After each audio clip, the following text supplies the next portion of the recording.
Welcome back to the San Diego Opera Podcast. I'm Nick Ravelis, your host. My guest today is the mezzo-soprano who's going to be singing the role of Cherubino in The Marriage of Figaro, which opens next week, mezzo-soprano Emily Fons. Hello. Welcome back. Thank you so much. It is so exciting when we have friends come back Yes. and sing again. And the last time you were here, you were singing Zerlina in Don Giovanni. Yeah. And you were the best thing in the show, Oh, girl. don't tell Ashraf that. I know, I No, I'm just kidding. Your performance thank you. of that role was really wonderful. It was so fun. It was a terrific production, and we all just enjoyed it so much. Thank so it's you. great to have you back. I'm sure will be people watching who have no idea what a trouser role is. So let's start there. Cherubino is a boy. Yes. He's about, what, 15? Yeah, at the most. Something probably. like that. Yeah. So tell us, first of all, what a trouser role is and what you have to do in order to get there. Yeah, sure. So there are kind of two reasons why trouser roles happen. One is that they were written for a woman originally. In the case of Cherubino, a young boy, if you had a 35-year-old man singing a 14-year-old boy, it would actually give it away, a lot faster than I think if a 35-year-old woman is singing Right. a boy, just for the unchanged voice, the physicality, all of that, I think. The other reason is, of course, because, there were castrati who sang roles that obviously we don't have castrati to sing anymore, and therefore women need to sing them. But Cherubino was always intended for a woman to sing, and I'm really happy to be coming back to the role. I once read, I can't help but think it's true, because there are certain trouser roles that you have this play of, the sexual Yes. element, and Cherubino is one of them. Oh, He's definitely. a 15-year-old boy who's He's feeling all the feels. he's ruled by his hormones, Yes. and that is reflected in the music, which we'll talk about in a moment. Yeah. But also Octavian in De Rosenkavalier. I mean, the first time we see him, he's rolling in the hay with the Marschallin. Yes. And I can't help but think that there's a double entendre going on there, that, here's a woman portraying the role of a boy, be he 15 in the case of Cherubino, or 17 or 18 in the case of Octavian, and that there's something titillating about that for the mostly male audiences of earlier centuries. Oh, I'm sure. And I think still, in a way, there's something that puts people a little bit on edge about it, maybe, even if it's just a curiosity. Yeah. It's just, there's like something inside people's brains that's, where's this going? What's happening here? Yeah, but and you will discover that at the student dress rehearsal. Oh, I can't wait. That's one of the most, isn't that the best show? It is. So terrible. It's fantastic. I will never forget in Giovanni too, we had these, extensive discussions kind of, about how sexually explicit we could be in front of the student audience, and it turned out that the one moment we were most concerned about, no reaction. When Mazzetto slapped me in the face, they went nuts. Right, that's right. I'd forgotten about that. So I think it's interesting what they interpret as exciting, and what just they kind of let fly by with not much to say. Yeah, so I think it'll be really fun to see which moments that jump out to them. I think though there will be initially what you described, this question of what. Who's that creature? What is that? What does that mean? Why is the voice so high? A lot of whispers. Is that a woman? Is that a man? Who is that? It'll happen. Oh, yeah. It'll happen. Yeah. So Cherubino himself, this particular character, who is he? What is he after? I think we know the answer to that question.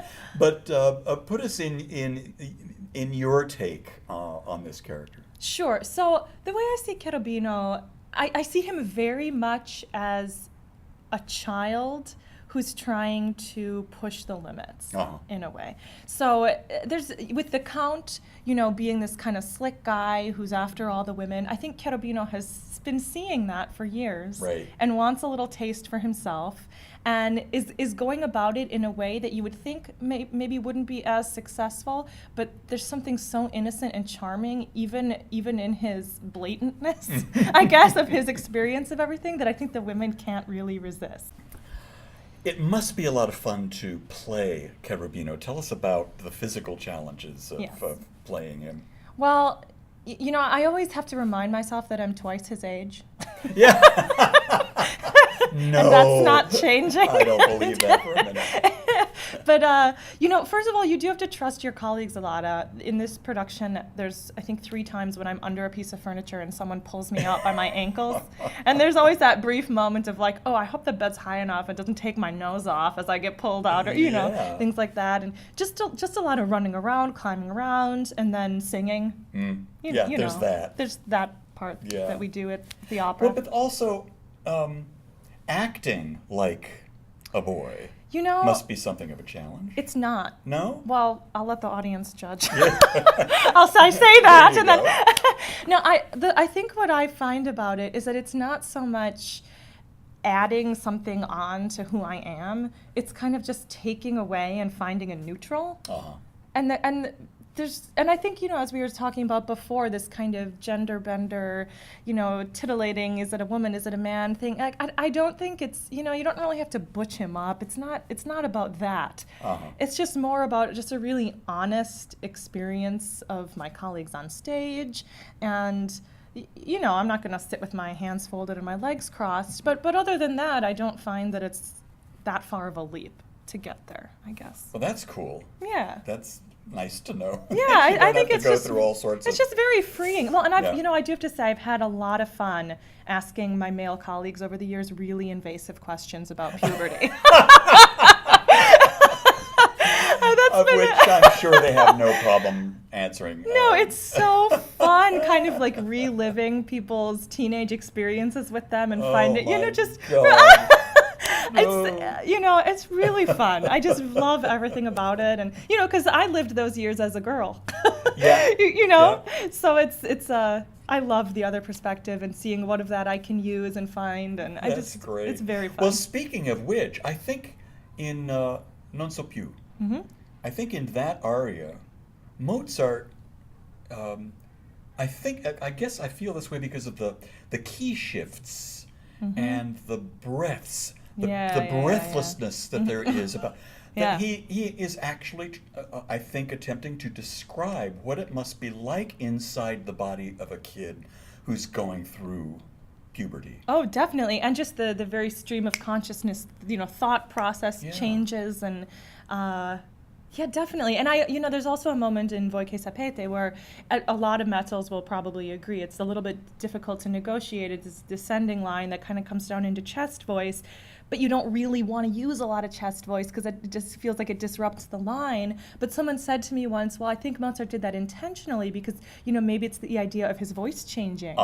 Maybe it's, Yeah, sure. So sure. I think there's a That lot makes of sense. little things you can kind of play with and enjoy and experiment with, in terms of phrasing and breath. And We might also talk just a little bit about, or maybe I don't need to do anything other than mention the fact that at the end of Non so più, he ends up essentially saying, you know what? If they don't fall in love with me, maybe I'll just do it myself, which could be interpreted.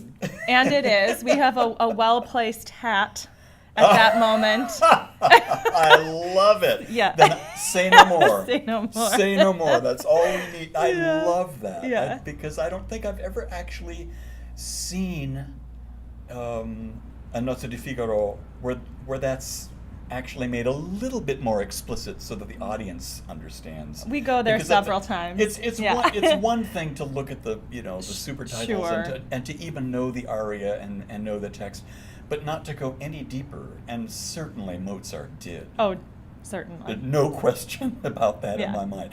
What is up next for you? Where do you go from here? So I'm heading back home. I'm going down to Southern Illinois University to my alma mater to do an American art song recital. I'm going to do a Oh. recital of mostly living composers, which wonderful. is challenging and exciting and wonderful. Yeah. I'll be kind of around the area. I'll be bopping down to St. Louis for a benefit recital, and then heading to Seattle Opera for Steve Jobs. Oh, great. Yeah. Great. Yeah. I hear that production is just stunning. Yeah, oh, I can't wait. Yeah, Yeah. the music is wonderful, and Oh, I already know great. my colleagues are wonderful. John Moore is going to be there with me, Yeah, so yeah. Oh, it'll be really terrific. nice. Well, Yeah. again, Emily, thank you so much for coming back Yeah. and for spending a little time with us. Mhm. And we all look forward to seeing you on stage in about a week. Definitely. Sounds good.